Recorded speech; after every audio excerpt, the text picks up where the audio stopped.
In 770 BCE in China, the king at that time was King Zhou.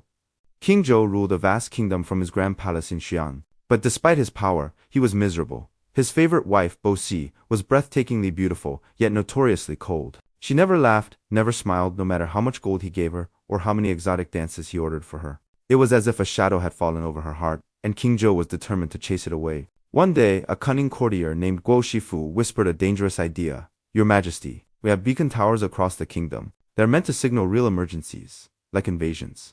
But what if we light them just for fun? The nobles will rush to save you, and their panicked faces might make Bo-si smile."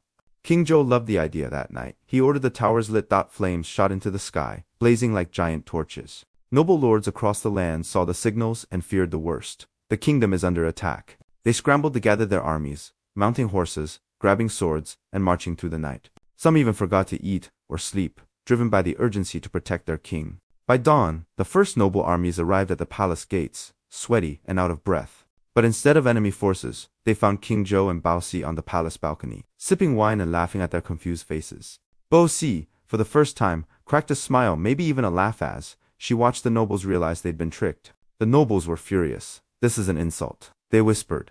But King Zhou didn't care. "Her smile is worth it," he said.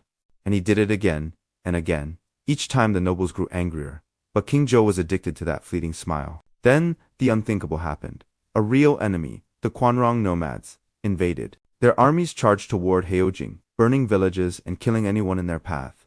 King Zhou, terrified, ordered the beacon towers lit once more. But the nobles saw the flames and rolled their eyes.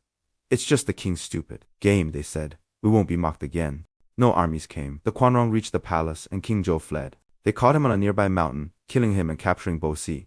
The capital was sacked, palaces burned, and the Western Zhou Dynasty collapsed. All because one king chose a momentary smile over the trust of those who served him. Years later, historians wrote about this tragedy, calling it a lesson in folly. They said King Zhou forgot that power isn't about tricks or entertainment, it's about responsibility. And Bo-si, though blamed for the kingdom's fall, was just a woman caught in a king's dangerous obsession. Thus, the Western Zhou Dynasty, which had existed in China for 275 years, came to an end. Known historically as beacon fires to amuse feudal lords.